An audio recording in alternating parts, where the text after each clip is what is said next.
Hey everyone, Mr. Sujano here. In today's video, we're taking a look at some RGB cables, HDMI and USB from VIVIFY. Let's get started. Alright, to kick things off, VIVIFY sent me these cables for a fair and unbiased review. The first cables we'll take a look at are the HDMI cables here, the ARQUUS W730s. Looking at the specs of this cable on the back of the box, and there's some very interesting information. This cable is a fiber optic cable, not a standard copper cable. A lot of people associate fiber optics with speed, and while that's usually true, this is not the fastest cable on the market. This cable is capped at 18 gigabytes per second. The fastest cables on the market go up to 48 gigabytes per second. So this cable will do 4K at 60 Hz, but it won't support 4K at 120 Hz or greater. If you're running resolutions under 4K and 60 Hz, this cable will probably support it. Taking the cable out of the box, and there's a product information card, a sticker, and a 2-year warranty. Taking a closer look at the cables, and they seem to be pretty well built. There's a computer chip in either end of the HDMI connections, and that's why the connector is so bulky.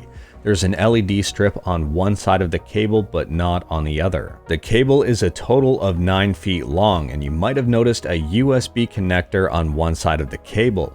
That's to plug into your computer to change the colors of the LED. Here is a Raspberry Pi 3 that'll plug the HDMI cable in just to show off the RGB effects. One thing I'm noticing right away is if your USB port is nowhere near your HDMI port, you might need a USB extender. As soon as I connect the power to the Raspberry Pi, the LEDs come to life. They actually look pretty nice in the light. The camera's not doing the best job at picking it up, so what I'll do now is turn off the lights and show you how this glows. With the lights off, you can really see the RGB effects, and the cable is also noticeably brighter around the connectors.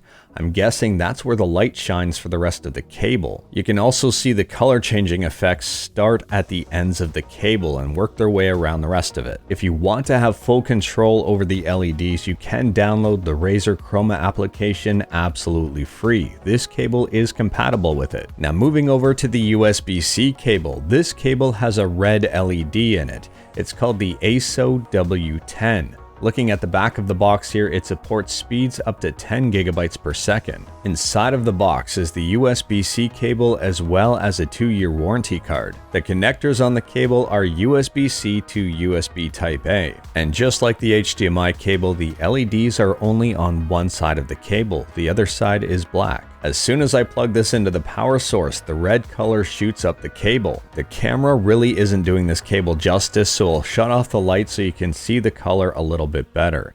Just like the HDMI cables, you can also see where the color is brighter, and towards the end of the cable, the color is a little more dull. I tested this cable against a few other premium USB-C cables I have, and data transfer speeds as well as charging time were pretty much the same. I'll be honest with you, I've been struggling to find out different ways to test out these cables. At the end of the day, they're cables with LEDs in them. I'm just going to jump right into whether or not these cables are worth it. We'll start out with the HDMI cables, the ARQUUS W730s.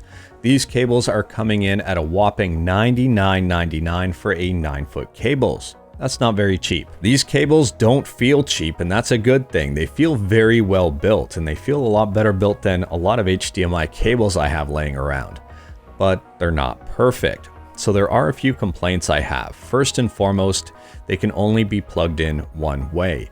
If you can see here, it says source. So this has to go into your computer or whatever device is sending the HDMI signal. And if you're plugging this into your computer and your USB port is nowhere near your HDMI port, you will need a USB extender, which is a bit of a pain. The other side has to go into your display. So if you plug these cables in backwards, they won't work. On top of that, the bandwidth on these cables is capped at 18 gigabytes a second. So if you have a gaming monitor that'll do 4K at, 144 Hertz, these cables will not be able to keep up. In those instances, you can pick up a 48 gigabyte per second cable for 25 bucks. But on the other hand, if you have a pretty sweet gaming setup and you're into style and RGB is your thing, these cables might be worth it to you. At the end of the day, if you're really concerned about style, $99.99 might be worth it to you. Now moving to the ACESO W10 USB-C cable, and this is a little bit different considering these cables are considerably cheaper. The cable I tested out, the red one, is $19.99. The other colors are coming in at $24.99. The quality of this cable is pretty good. This cable is built very well, just like the HDMI cable. I don't really have any issues with this cable except for one, and that's with the collar on the USB-C port of it. Now the collar is a little thicker than I'd like to see, and what ends up happening is it won't fit in all phones if you have a bulky case. If your USB-C port is restricted at all, it might not fit. At 10 gigabytes a second for transfer speeds, this cable is actually pretty fast.